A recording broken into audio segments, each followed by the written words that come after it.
history where two best friends who might be struggling sometimes tell you a story about history. All the time.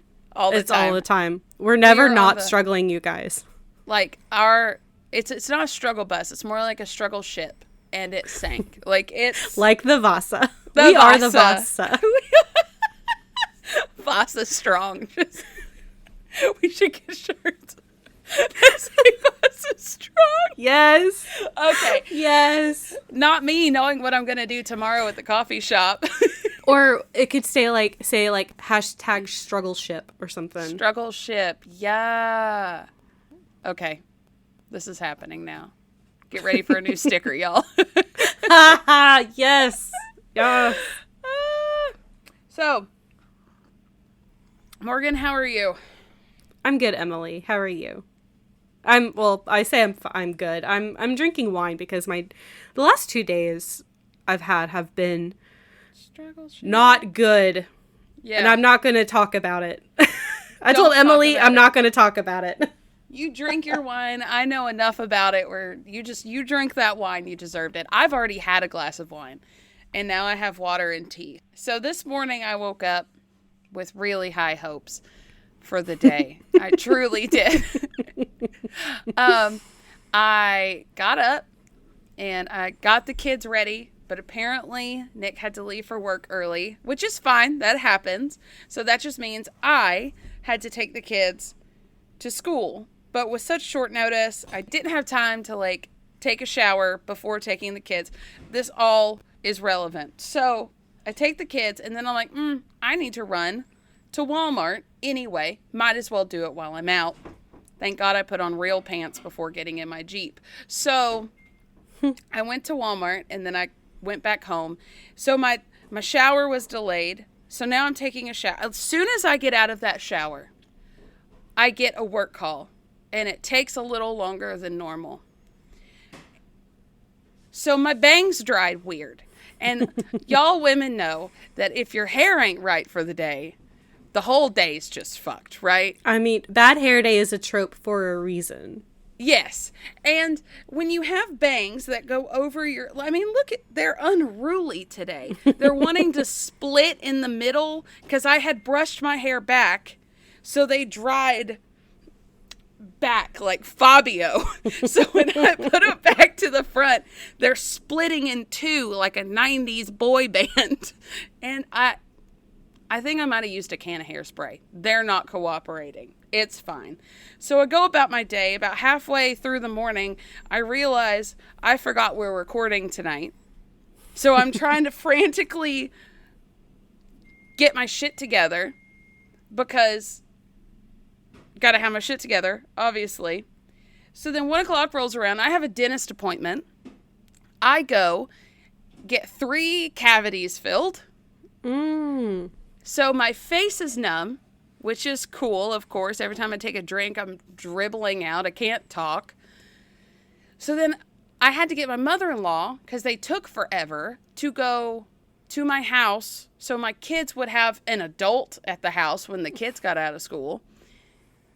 So then I immediately put the kids in the Jeep and drove 40 minutes to my son's doctor's appointment, only to find out that the doctor's appointment was yesterday at 4:10, not today.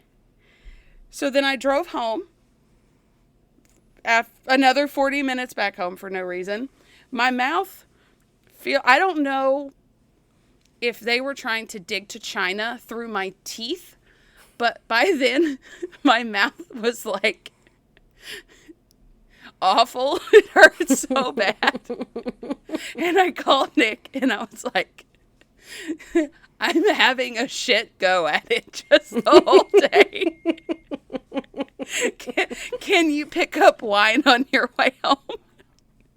And he did, because he's a saint. And I made pizza and wings tonight, which was interesting eating when half my mouth still didn't work. It literally, this is the best I've been moving my mouth since 1 o'clock. It is 8:55 right now. It looks mostly normal from what I can see through Zoom. Thank you. I can only open it that much before it starts really hurting. But I downed a couple Excedrin migraines and drank a glass of wine and hoped for the best. And that, I think that did the trick. It still hurts, so we're going to get through it. But, you know, you just have one of those days where everything goes to shit. It's just one calamity after the other. Yeah, yeah. And it all started with the bangs. So, yeah, bad hair days do ruin your day. She looking like Charlotte Brown over here, y'all. Did you get the shirt? And then every time I looked in the mirror, I'd have one piece of bang that's like curling to the left or curling to the right. Just that part. And I'm like, what? Why? What is happening?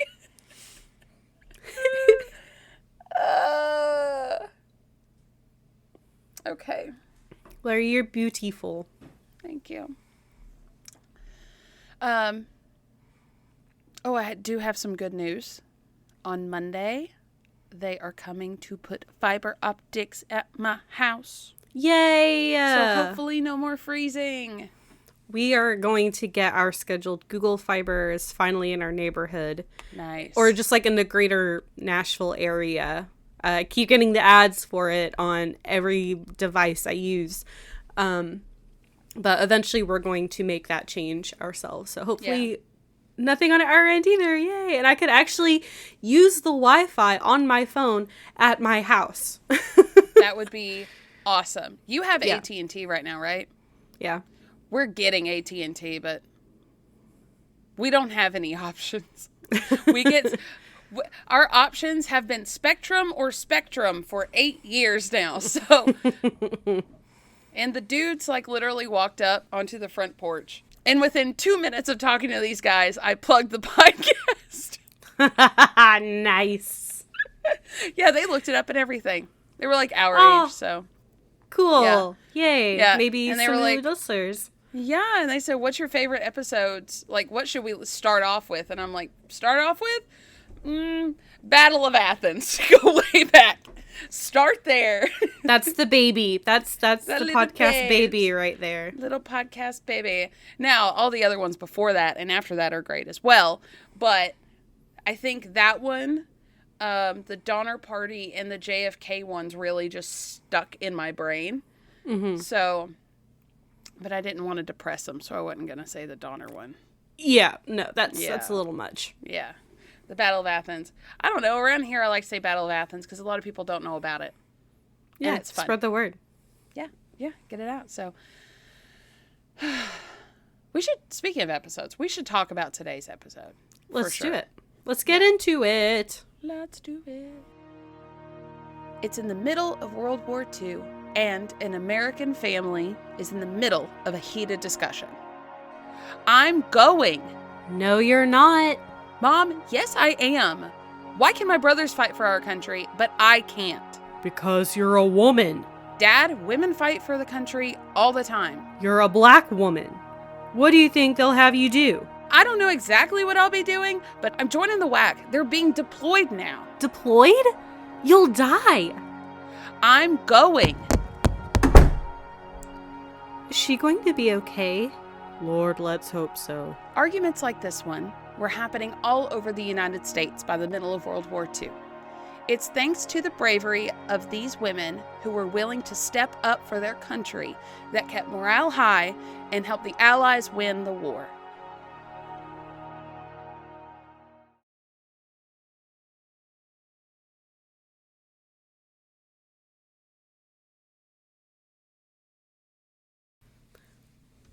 Ooh, yay!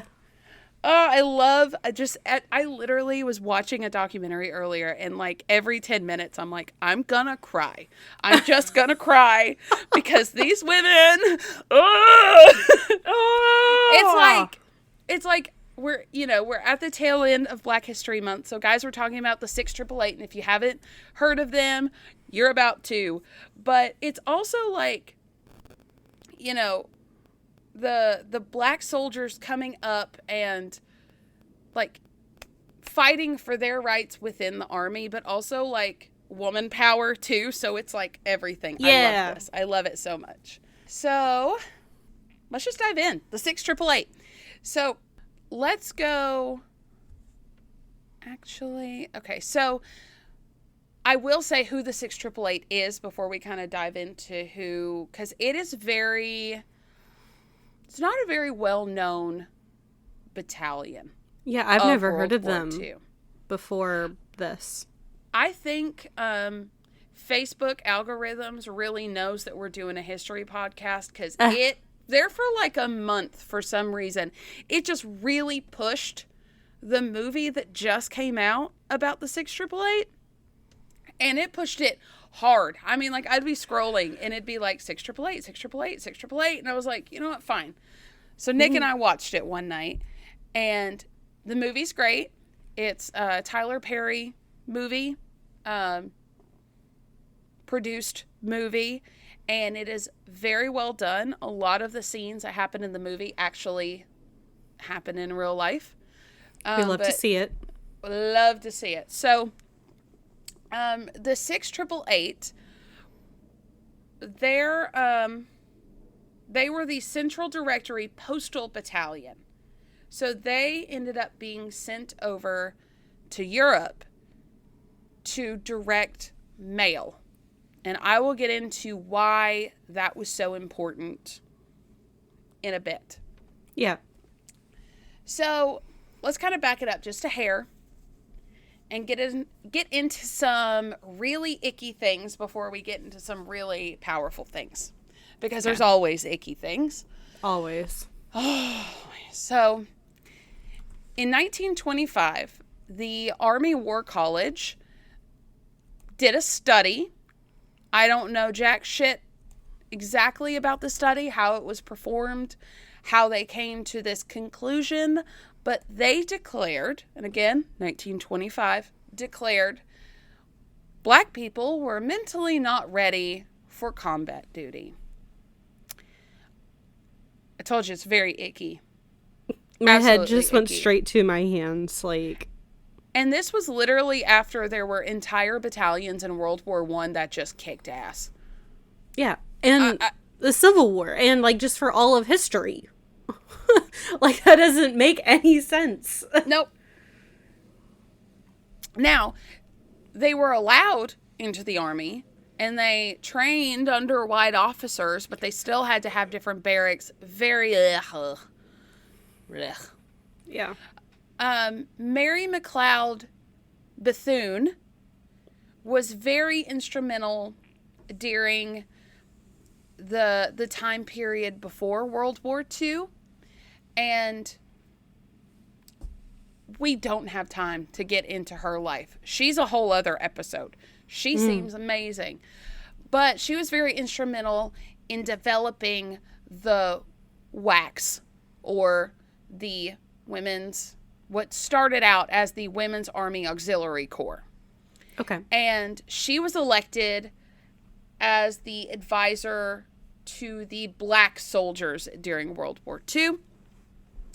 And Eleanor Roosevelt was a very big proponent on black rights and women's rights within the military during the time. And a bill was put through after World War I, surprisingly before World War II. This bill was put forth to give women the same benefits as men who went into the military, because during World War I, all of these women were serving in, any way they could. Mm-hmm. They got no benefits after the war. Not a bit. Yeah, so the proposal for them to get equal things makes sense. Absolute sense. But it was met with backlash and actually didn't go through during this time because the men didn't want the help from the women. Oh, yeah, because we're just so incapable of doing anything. We're dainty. We will literally disintegrate at a windstorm. Oh, but we can shoot a watermelon-sized child through a straw. So, Yeah. But we... And sometimes not die. You know, that's fine. Yeah. Mm-hmm. It's all very icky. But, a teeny tiny little thing called Pearl Harbor happened. Uh-huh. And they realized we're short on manpower. And Pearl Harbor is really what kicked off the Americans going into World War II. Let's just It be for is. real. They're very like meh about it until Yeah. it became personal. Yeah, they're like, that's not my fight. And then we got attacked and we're like, bitch, now it is. Yep. So the WAAC, or the first iteration of the WAC, bill was passed, which was the Women Army Auxiliary Corps, like I said. Auxiliary being a very important word in that, because that just meant that the women were supposed to do jobs that would relieve the men to go do bigger things. Mm-hmm. Right? So... More like the office jobs. Office, kitchen duty. We're seeing a lot of, I would say, even getting into like manufacturing and things like that. But right. Things that would relieve the men. But in 1943, they really needed more manpower. So they ended up dropping auxiliary because they needed women overseas. They were like, we need more people overseas. Auxiliary could not be deployed overseas. So they dropped auxiliary and were like, you're the WAC now. Just the Women's Army Corps. And off to the races they go. And before this happened, before they took out that second A, the women were actually given the choice. They're like, you can either stay and be a fully enlisted member of the Army, or you could get out right now and, not have any, we're not going to hold it against you. The majority stayed. Of course. I don't know what the percentage was, but the majority stayed because they're like, duh. Yeah, there's a war going on and I want to help fight for my country. That's why I'm here, bitch. So 6,000 black women were in the WAC during World War II. 855 of them were in the 6888. Okay. It's a pretty big chunk. Yeah. So they also would start out, or at least not all of them, a good portion of them started out in Des Moines. And those who opted to go overseas went to Fort Oglethorpe, Georgia. Fordo? Now, Fordo! You want to know a fun little fact? Totally irrelevant. Marin, our sweet little smooth brain dog, was found at a stop sign in Fort Oglethorpe, Georgia. Yeah. And through friends made it up here to us. So I like Fordo for that reason. But let's think. Let's get our brains into Fort Oglethorpe of 1943. In Georgia, which does not have a great track record. Okay. Listen, I don't know how y'all are doing life down there in Fort O right now, but back then, racist. Yeah. Georgia was not great for that. No. They literally showed up at Fort Oglethorpe, not only racist, but sexist. So, as a battalion of, the majority were black women. I think there were a couple outliers of, I don't know what exactly. All the sources just said mostly black women, so cool. Yeah. They were told by, officers at this fort that they were not going to get any assistance in getting help ready to go. They had to figure it out on their own. They literally had to call Washington and be like, we need supplies. Like, we need stuff. And so Washington had to send supplies to these women because the officers wouldn't give it to them. And then the officers were like, somebody had to call Washington. Who did it? No one would rat anyone out, but it was like, they were pissed. It's like, we are trying to win a war. Get over yourself. Yeah, exactly. So mad. So they were led by Major Charity Adams. And she attended Wilberforce University. And she graduated with a triple major in math, physics, and Latin, and a minor in history. Oh my God. She's so smart. So smart. I know. That made me almost gag. Oh my God. Her face, What? y'all, she was looking like, she was looking at the screen like she was looking at a picture, and I think I saw her have an aneurysm just now. Like, oh my God. Wow. Good for her. And also, like, she's so pretty. Like, I looked up a picture of her, and she's so pretty. she's so pretty, and she's so badass. So like, I would be smart. Oh my God. so Math, intimidated by physics, and Latin. her. With a minor in history. Well-rounded. Oh my God, everywhere. Everything. So, when she first got to, just a little side story, when she first got to Fort Des Moines, a steward on the train tried to keep her from getting into a dining car, declaring all persons in uniform first. She was in uniform. Literally in uniform. And apparently a blonde man with a southern accent, I love how they specified that, said, well, what in the hell do you think that is she has on? And what in the world are we fighting this damn war for? She's giving her service too and can eat anywhere I can. And by Jesus, I'm going to eat with her in this diner. And he did. Who is this strange man? I don't know. I love him. I love him too. Well, what do you think she's wearing? What do you think she's got on?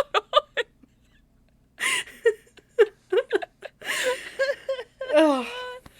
Oh, I love it. So, in August of 1942, so she joined, in 1942, she became the first African-American woman to serve as an officer in the Women's Army Auxiliary Corps. So she started before it turned into just the Finger whack. snaps. And in 1943, she was assigned as the training supervisor at the headquarters at Fort Des Moines. And she would later become the training center's control officer. Very cool. So she's like getting it. So in the movie itself depicts this very well. I didn't really see this in a lot of the sources, but I don't doubt it happened, so I'm going to go ahead and say it. There were a lot of whack battalions because, of course, they're segregated. But they would send the white women out first. And it didn't matter how much you prove yourself, they think less of the black battalion, which sucks. So in the summer of 1944, they finally got deployed. They finally got sent. Wow. Or hold on. Yes, so they finally got tasked with preparing to go overseas. So they've been training. This training included obstacle courses, gas masks, lectures on aircraft recognition. They were working on trucks. They had to do everything the men did. Yeah, I was about to say, that sounds like a typical soldier training right there. In skirts. And little heels. Gotta have those kitten heels. Oh my God. With the perfectly coiffed hair. Oh yeah, listen, they were looking good. I'm telling you that. No, they're snazzy. They're snappy. I don't know what the words are. They look great. Listen. Men in uniforms, pretty good. Mm-hmm. Women in uniforms? Oh my. I'm doing like some Italian hands. Like Some Italian hands. As a straight married woman, a woman in uniform. yes. Yes. So, obviously, because they have to be just like the men on the timelines and the training and stuff, they had to be ready every morning by 6:15, dressed, hair, the whole nine. Mm-hmm. The revel exercises were at 6:30, and they spent a lot of the rest of the day marching between classes and training. They didn't go to bed till 11. Ugh. And they had to be up at 6:15, like done at 6:15. Ugh. Yeah. And on Saturdays, they, just their rooms were scrutinized and all that. So they finally got their official new orders on where they were going, kind of. They just kind of knew they were going to Europe. Where exactly? Meh. They didn't even know what their assignment was until, they got there. Oh, wow. So when the colonel asked if she would like to go overseas, apparently Charity thought it was like a rhetorical question at this point. And was like, I mean, yeah. No, are you for real? Like, I've literally been waiting this entire time and you're asking me if I want to go? Yeah. Like, training and everything. What do you think she's been doing for the past 2 years? No, I just like marching around on the training grounds. Yeah, I became a major just because I like the way it sounded. Yeah. It's just cute. Yeah. So, Charity Adams was asked to take this battalion overseas, and apparently she flew over beforehand, and the battalion itself had to take the ship. So in February of 1945, on the 3rd, they boarded the ship, the Ile-de-France. And on the way, they encountered a couple little fun things called U-boats. Oh, no. And there was one night that, the ship, suddenly lurched. To the side? Like Vasa. Yeah, like the Vasa, but didn't sink. And apparently it was avoiding a missile. It was Wow. sketchy. Yeah. And, women were flying everywhere because they were, in bed. They were literally told to keep their uniforms on because we don't know what's going to happen tonight. We don't know. Wow. And they were on that so boat scary. for 11 days. Oh, my God. That's so much. So after that harrowing encounter, they finally docked at Glasgow, and while they were on the ship, Charity was talking to General Lee, a general that was over there, and he asked, "Can your battalion march?" And she said, literally in this interview, she was like, "There is only one answer if someone asked you that, and the answer is, you've never seen better marchers." They're literally the best. She said, "You have never seen any better marching troops in your life." is what she said. So these women, after however many days on this boat, almost dying, seasick, looking disheveled, had to get off of this ship and then march for dude now. And they depicted that in the movie so well. He was so pleased that he sent her dad a letter and said that she was a fine young woman. Oh my God. You know for a fact, if that was a male battalion, they wouldn't have done that. They would have been like, you're haggard. You want to go to the, go walk on back. You're go fine. get your tent, We've got trucks for you. They definitely wouldn't have sent a letter to their mommies saying they did a really good job.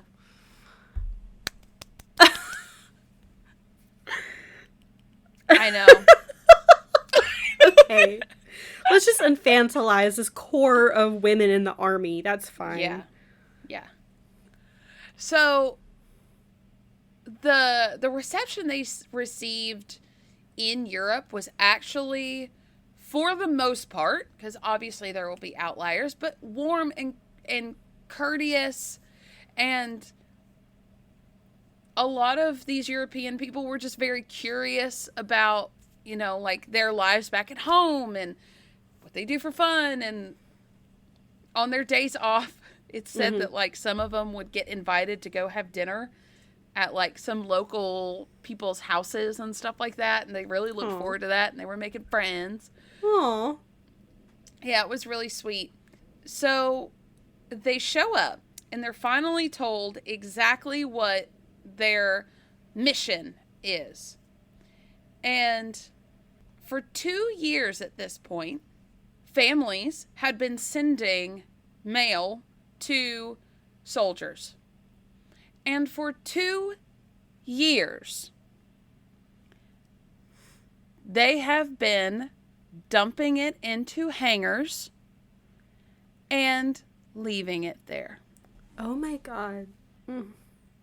The thought of sending a loved one a letter and him dying in the war before it even gets to him, because it was dumped in a hangar? Yeah. And so we're not sad. even talking letters. We're talking care packages. Oh no. With baked goods in them. One of them said one had fried chicken, which never would have made it. Oh, why'd you send fried chicken in a box? Bubba needed fried chicken, Morgan. That ain't gonna keep. Oh, bless. You know what? I'm not gonna lie. If somehow it would have, and my mama shipped me some fried chicken. And that was homemade fried chicken. Homemade fried chicken. Oh yeah, KFC probably didn't exist back then. I don't know if it did or not. Don't quote me on that. But so they literally 2 years worth of mail. And when I say dumped in hangars, they are to the ceiling. Oh my God. Literally to the ceiling.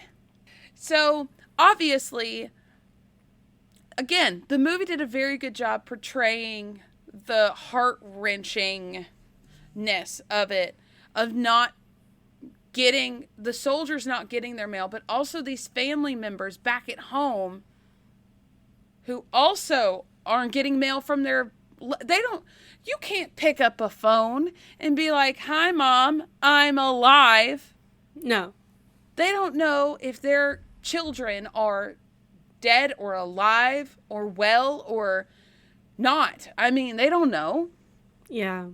So in 1942, the United States Postmaster General said that frequent and rapid communication with parents, associates, and other loved ones strengthens fortitude enlivens patriotism, makes loneliness endurable, and ensures that even greater devotion, the men and women who are carrying on our fight far from home and from friends. Beautiful. So we're going to dump it all in hangars. And, granted, war is a complicated bit of machinery. It is very hard to keep up with who's going where and how this is happening and who's died and who's not. And honestly, I think it just turned into kind of like a problem that they just kept sweeping under the rug. We'll get to it tomorrow. We'll get to it later. We got more important things to do. But the 688 decided their battalion's motto, which now that they are the Central Poster Directory Battalion, would be no mail, no morale. Sweet and simple. No mail, no morale. So, some sources said 6. I think I saw one that said 8. So, between 6 and 8 of these warehouses were piled high. Wow. And when I say warehouses, I mean, like I'm pretty aircraft sure hangars, right? it's a hangar. You could put a plane in it. Ugh. They were overrun with rats. Oh. No, the way you said that. She had a whole arm movement.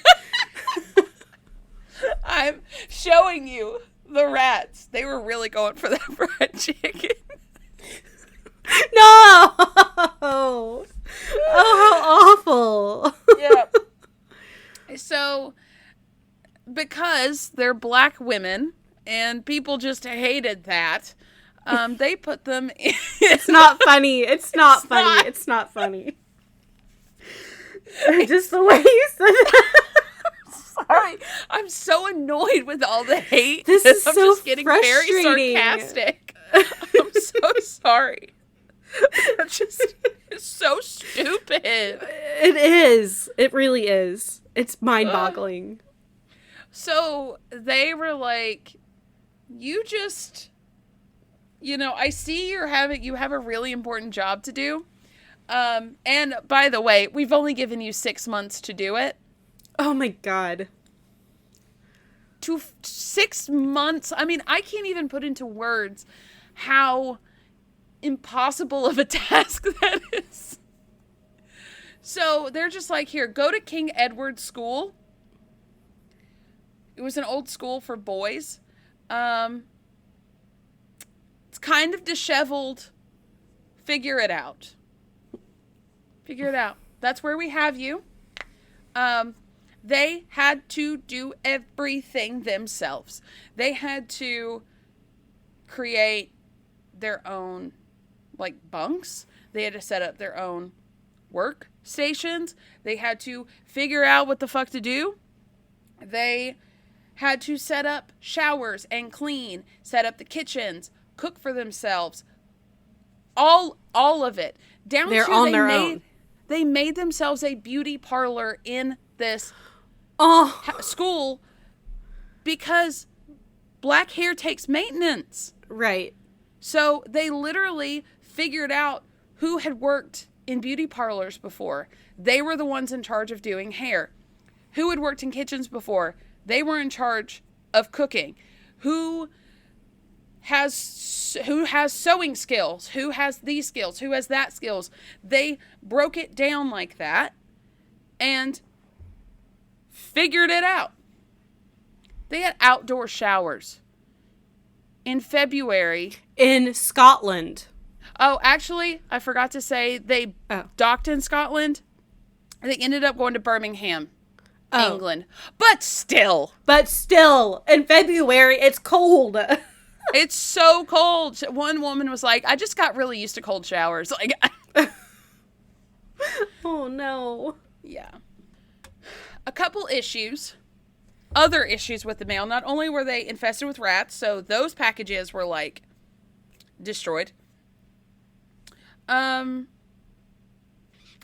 some families didn't quite know how to address loved ones.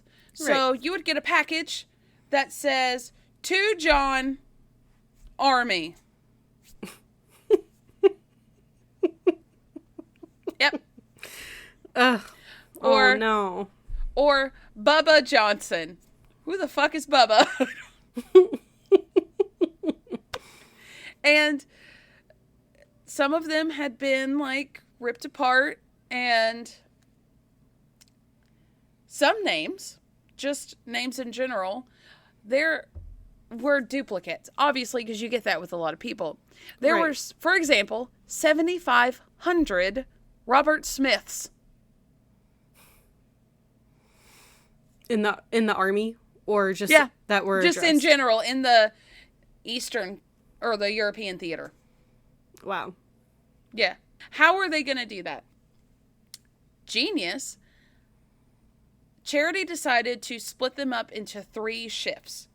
You had 1 shift working, 1 shift sleeping, and then 1 shift doing other things like cooking, cleaning, getting their hair done, showering, getting ready, things of that nature. So they worked 24-hour shifts. Well, 24 hours a day in those 3 shifts. Yeah. 8-hour shifts each. Each shift processed, on average, 65,000 pieces of mail. Because remember, they've got 855 women. You got a couple hundred. True. You got a couple hundred women working on this at a time.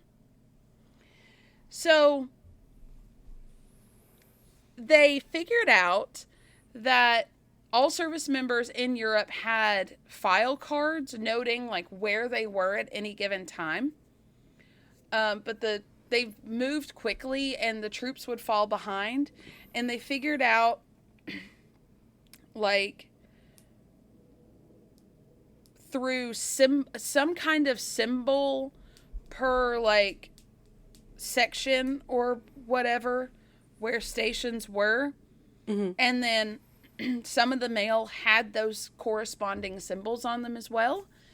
And some of these packages, like the fried chicken ones, were damaged beyond repair. So they had a special unit that would reassemble scattered content by matching up dates and packaging material. Wow. And things of that nature. And they also were tasked to censor letters to make sure that no sensitive or anything compromising the war effort would get out as well. So they kind of were broken down into alphabetical.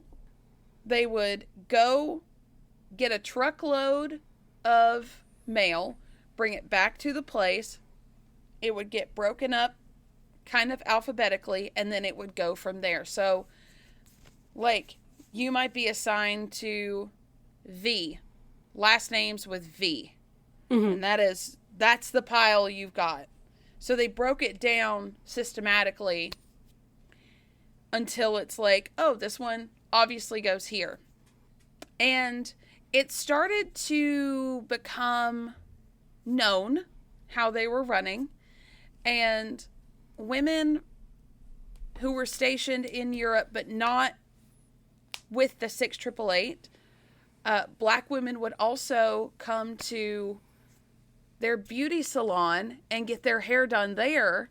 Because it was like the only place they could get it done at. Mm-hmm, mm-hmm. Yeah, but I'm so, like, it's so good that even though they had to do it themselves, like, they had that to, like, take care of themselves. Not all of it was work, obviously. They ended up having, like, different shows, like variety shows called the Whack Acts, and they had, like, softball teams, tennis teams, they had any kind of team you were thinking of, and they would go around and and see Europe. I mean, on their days off, they actually like got to travel. It was really interesting. In Europe, they were like, when they were just out in the world, they could go anywhere they wanted to. It's very interesting, really more disgusting to me, that in the country that they are from, that they are fighting for, Yeah. there were places they couldn't go. But in Europe... And you saying that, I know this is not related, it's very much a tangent, but it reminded me when we talked about Wilma Rudolph last year. Yeah. And she grew up in the Jim Crow South. And it wasn't until she got to Europe and went to Africa and she was like, wait a minute, like, the way I'm treated is abnormal, you know? Like, yeah, it's horrible. And there were still, even though they are doing so much work, there is still so much fucking racism just within the ranks. It's awful. I mean, they were still prevented from using, like, the same facilities as white service members. Like, when they would go... Yes. And this extended to the Red Cross clubs. But within the 6888, they would frequent certain areas. Charity Adams started refusing to use any of the segregated clubs or any of the segregated anything. So there was this one specific hotel that the Army would use when vacationing if they were going to stay overnight. And the hotel was like, well, we can get y'all different accommodations. I mean, it'll be the same. What was it you said last week? Separate, same but equal. Yeah, right. No. Charity Adams was like, my girls will not be. They will stay in this hotel. They do not need another hotel. I know what y'all are trying to do. Hell no. And she said, to her knowledge, not a single one stayed in the other hotel. Not one of her girls. Good. Yeah. She said, quote, I promise them as long as I'm commanding officer of the 6888th Central Postal Directory Battalion, not one member of my unit will stay at another hotel. And to my knowledge, they never did. That's wonderful. And yes, again, like, it really sucks that that is something that she had to do. I feel like if I was a Black woman in just this time frame in general dealing with this, I would have gone absolutely batshit feral. Yes. And I can't believe more women did not, and I would not blame them if they did. But I'm so glad that she was such a strong person and like was like, I'm not tolerating the bullshit. And it sucks that she had to do that, but she was known for keeping her tact. How? I don't know.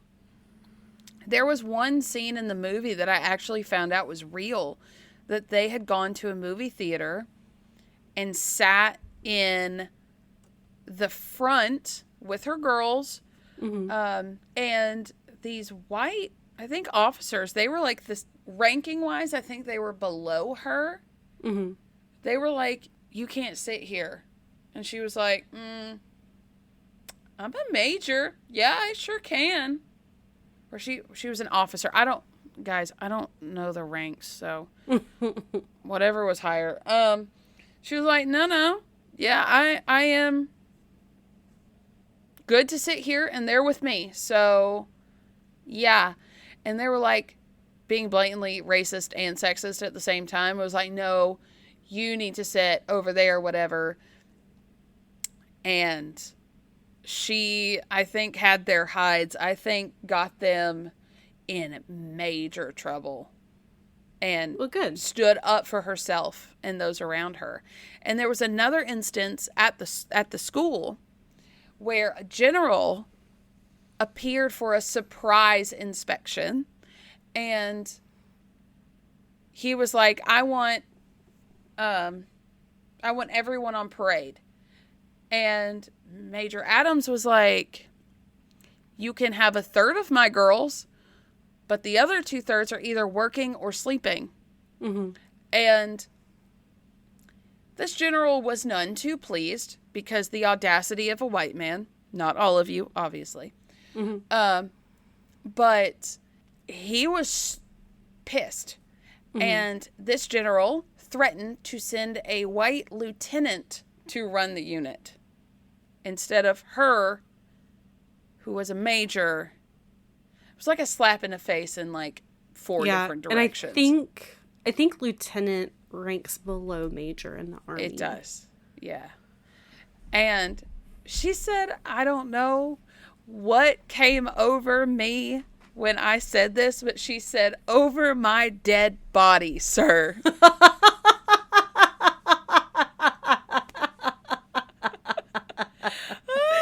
Oh, and I'm just imagining, like, she has to stand upright, like, at attention, like, because she's in front of a general. And just, like, this crisp, like, over my dead body, sir. Like, icon. I love it. Oh, she's an icon of a century. He was pissed. He was livid. And by midnight, she learned he was preparing to draw court-martial charges against her. And the officers of the 6888 formed together, and they court-martialed him because he said a bunch of racist and sexist shit. Outplayed him, and the charges were dropped. Good. Yeah. Wow. Apparently, I'm surprised he got to a general rank with that thin of skin. Yeah, seriously. And the lack of, like, in the movie they portrayed it this way. He was like a beauty parlor, like, what are y'all doing playing dress up here? Like, that kind of attitude. And she's like, I don't understand what he thinks happens if your hair is, it doesn't matter what anything you are. If your hair is out of line in uniform, you get in major trouble. Right. You have to be clean, crisp, everything. Yes. And women had specific standards. They had to have their hair. Like, they couldn't have it loose. They couldn't have it down. It had to be up. How does he think this shit happens? Probably has not thought about it a modicum in his life. Because men just shave their heads. Yeah, he's just like, I get a high and tight, and then I go on with my life. And it's like, we're different. Yeah. Also, could you imagine being in the Army and, like, being on your period? That sounds awful. I just thought that. I just came into my brain. And to y'all women out there who do that, we love you for it. Because, oh my God, I have a hard enough time, like, at home, in my own house. I cannot imagine being in the Army overseas and having, like, such a stressful job, being in the Army and that happening. Yeah. No. Hell no. So, apparently before that general, like, left Europe, he, like, swung by and talked to her, and he was like, well played. I respect you. Like, what? Because she asked for that. Yeah. She literally doesn't care. So, there was another incident of someone just blatantly being very racist. When she was promoted to major, so we're backing it up a little bit, a white colonel called her to his office and said, quote, don't let being an officer go to your head. You are still colored, and I want you to remember that. You people have to stay in your place. Why, your folk might have been slaves to my people right in South Carolina. I think my eyes are about to pop out of my head. Yep. What? Apparently, the tirade went on for like 45 minutes. What? And she wrote in her memoir, she said, quote, I was proud of the fact that I maintained the position of attention for the whole time. She just stood there. I'm trying to think of like where her mind went to. Like, standing at attention for 45 minutes. One, her poor arm having to stand at salute? I don't know. Is tension like being at salute, or is it just being upright? No, I think just standing with maybe arms to sides is attention. Okay. I think. Please correct us if we're wrong. We don't know. Yes, please do. I don't know anything about the military. I'm just like, I would be in such la la land. Like, after the first minute of this tirade, I'd be like, I'm going to invent a play and act it out in my brain right now. Yeah. Womp, womp, womp, womp, womp. Yeah, just kind of block it out. Think of something else. Yeah. Good for her for staying at attention. Yeah. Yeah, not paying it. She's at attention, but not paying attention. Not what were you going to say? I'm sorry I cut you off. I forgot. It's gone. Sorry. So, May of 1945, they get new,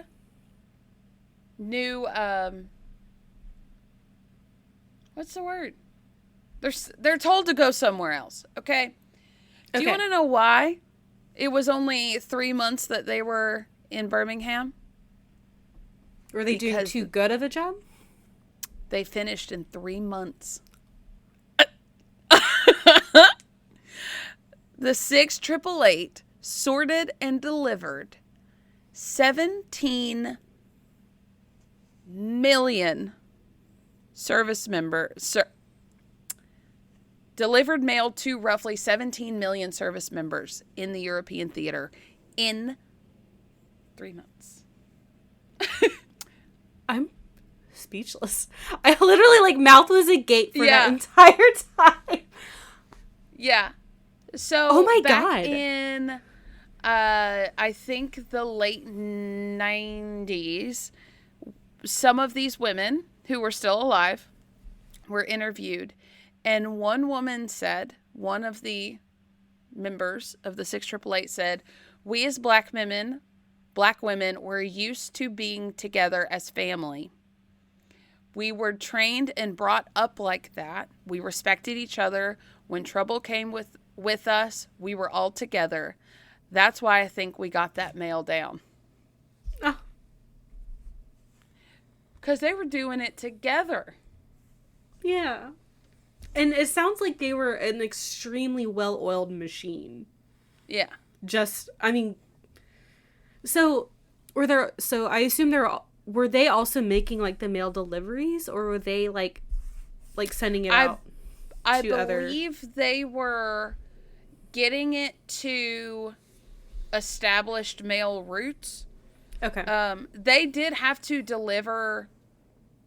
I don't think they were delivering, to the front lines exactly. I think they were getting it to where... command centers or... where it was already running.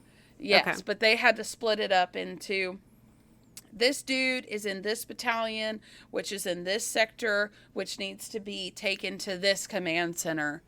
Wow. With this bag. Oh my God. Yeah.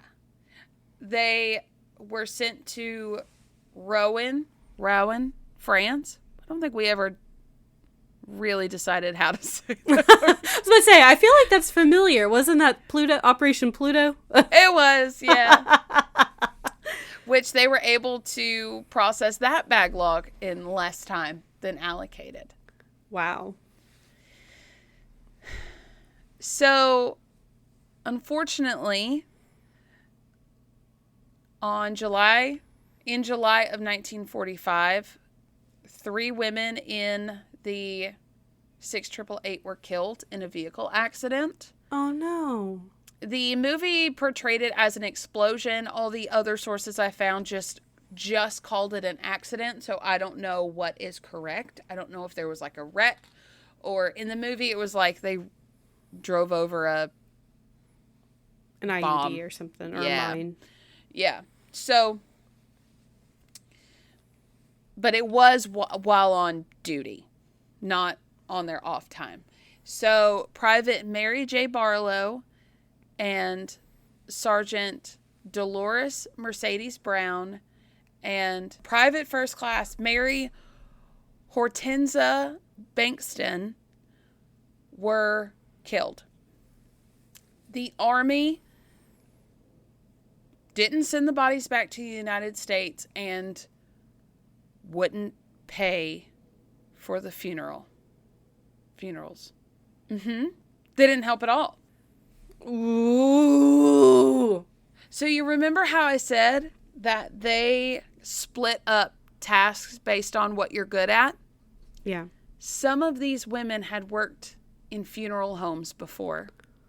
Wow. They took care of the bodies themselves. They collected money, bought just cheap pine caskets.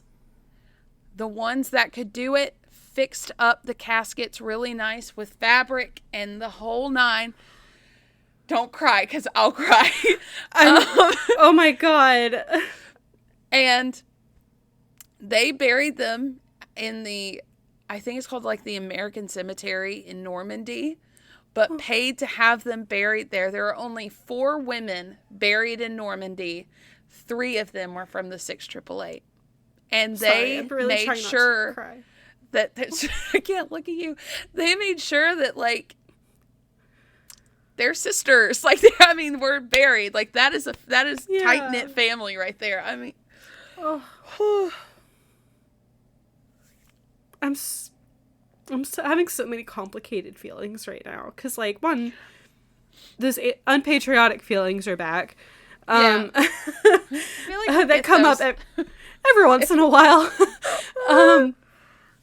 But, like, just, like, what they did I can't imagine, like, having someone who was your friend and your sister in arms and having to, like, embalm them. Like, that's just where my brain went to, which is extremely morbid. But then, like, the fundraising and just, like, I don't know. It feels like that's a place of, like, extremely high honor to be buried at. I'm just like, yeah. Okay. It hurt. God, I was watching it in the movie and I was, like, crying.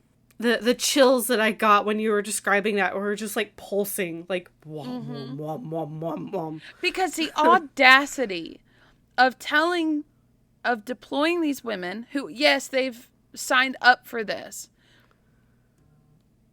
but of having these women go overseas, do this hard-ass work, treat them like shit. They perform above and beyond. They really let their work speak for themselves. Like, they're like, we're not going to get mad. We're just going to show, like, we can do this.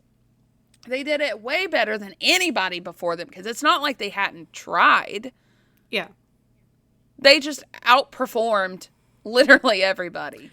And what drives me insane is that they may not be soldiers, but they're in the army.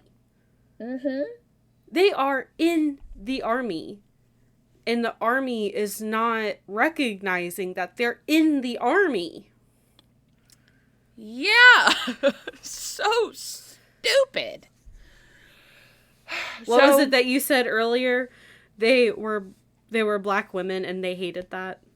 Yeah, they just hated that. Ugh, that's so awful. Yeah. So in October of 1945, they got their final post, which was in Paris. So they ended up going to 3 places within the span of about a year. And by this point, obviously, World War II is coming to a close. When did it end? I think the armistice was like November 19. Like the war basically was ended by summer of 1945. But I think the official armistice was November of 1945. Right. That's what I was thinking. So they started rotating home. So they started to go home. And at the end of their assignments, some women stayed in the military. Most of them went back home to their civilian lives. Yeah. And by February of 1946, the 6888 was officially deactivated. But is the bullshit over yet? Of course not. Of course not. So Charity Adams on her return trip back, because obviously she's going to be like one of the last people to go. Right. She was put on a boat and said, you're in charge of all the women on the boat. Because by now, she's a lieutenant colonel. Good for her. She's like ranking up there. So she is the highest ranking woman on this boat. So she is in charge of all the women on the boat. There were some white battalions in there as well. So apparently they're about to leave. It's like they're leaving at midnight on the dot. And it's like 12:30.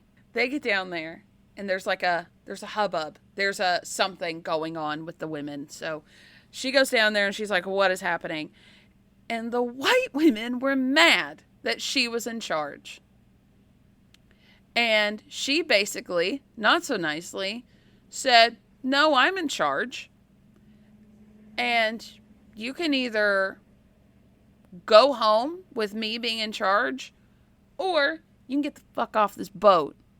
And then the captain came and was like, she's in charge. You can either go home or get off this boat. And guess what? They shut up. Yeah. Literally, they were like, you have 16 minutes. Pack your shit if you want to go. Yeah. Wow. Yeah. So she did not mess around. No. Charity Adams was the highest ranking black woman in the United States military by the end of the war. Wow. Yeah. And because of these benefits that they now have, thanks to being actual members of the, actually enlisted, not that the women in World War I were not part of it, right. but right. They were recognized. They're being recognized. A lot of them were able to go get degrees. Oh. Like bachelor's and master's degrees, and propel themselves further than the resources that they had before joining the Army. Yeah. Did Charity go back and get like 8 more degrees after? Knowing her, probably. My God. Aww. She doesn't need them. She hoards them like a dragon. My precious. my knowledge. It took a long time, but they finally, there was a bill introduced in 2019. It was finally passed and recognized in 2022 for the 6888 to get the Congressional Gold Medal. And there were a few members still alive in their 90s. I think like 2 were handed the gold medal. Okay. And I just think that, 1, it took too long. Yes, but that 2, was kind of my reaction. I was like, 2020? Yeah, 2022. 2022. Only 3 years ago. But Michelle Obama gave them the gold medal. Aww. It was very sweet. Aww. Yeah. So there are a couple documentaries and 1 solid movie portraying, this. And it looks like, just because I've been Googling pictures, yes. like it looks like there's several books as well, if you're a book person. Oh, thanks for covering this, Emily. This was so good and so frustrating, but so inspiring. Like, I feel like most of Black History Month. Yeah, there was one thing, absolutely. There was one thing that Charity Adams had said, it's not history until after you do it. I just wanted to do the job well.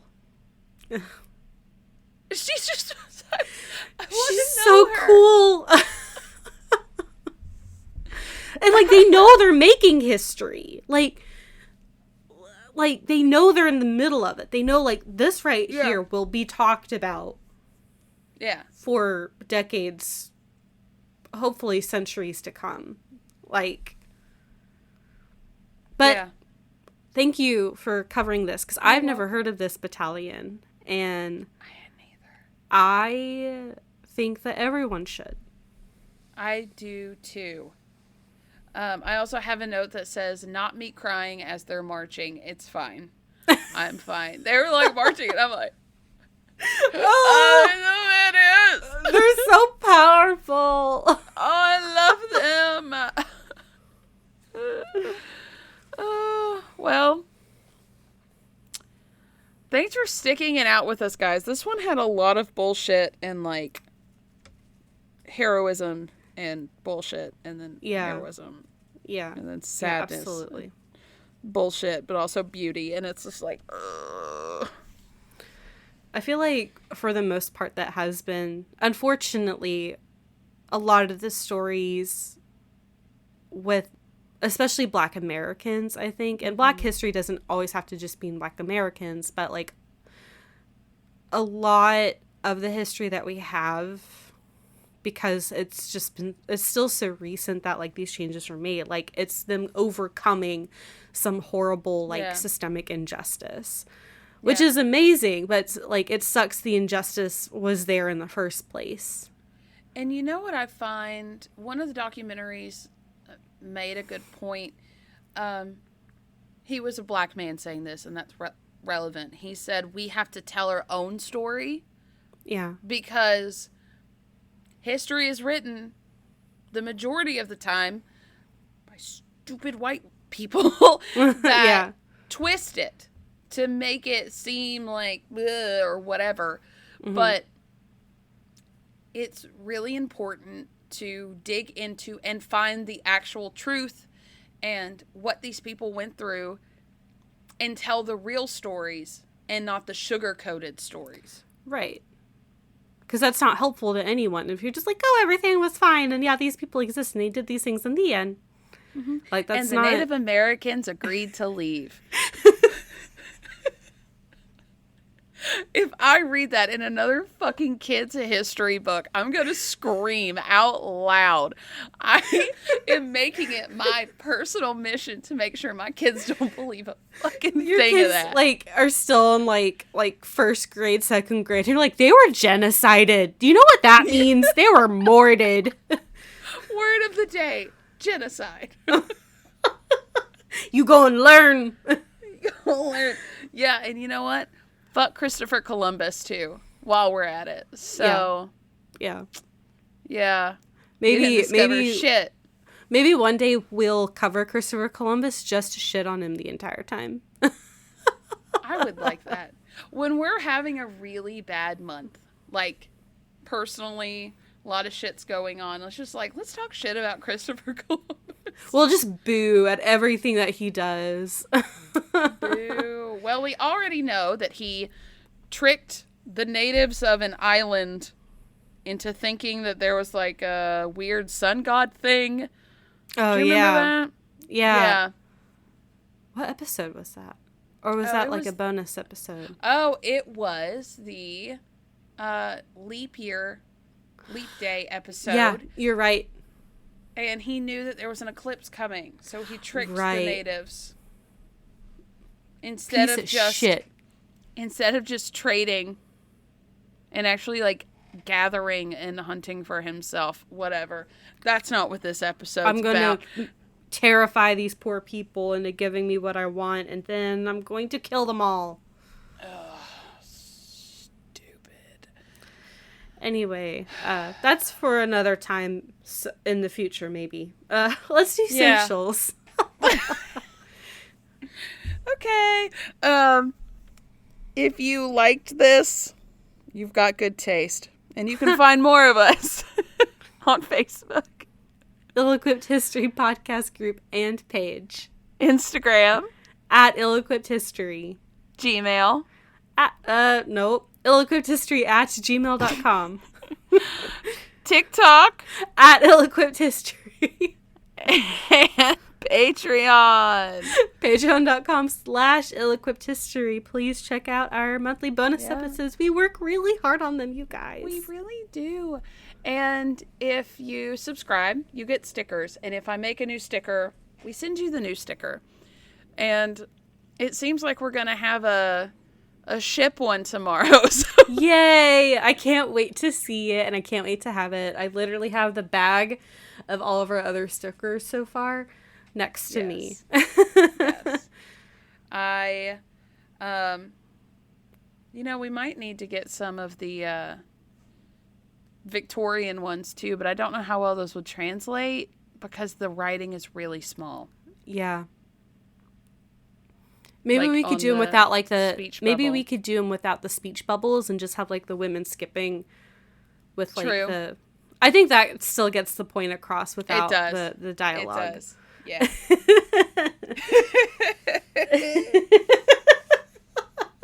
Oh, I love it.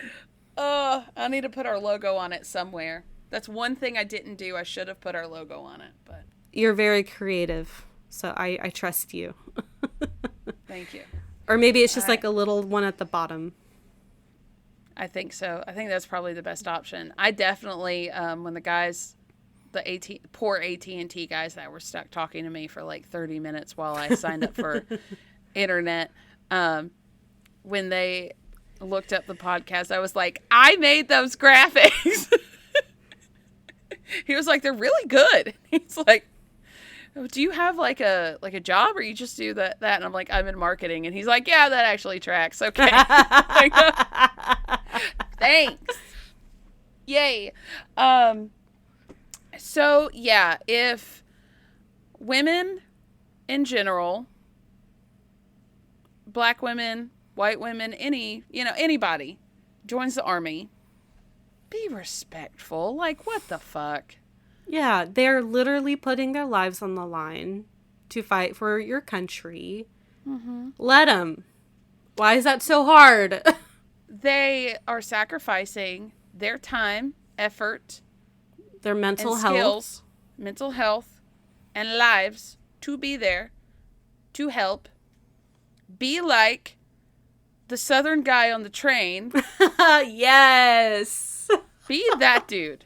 What are we fighting this damn war for? What does it look like she has on? Yeah, exactly. I see a uniform. I don't know what you see, Mr. Stewart, but that's definitely an army uniform. Yeah, so God.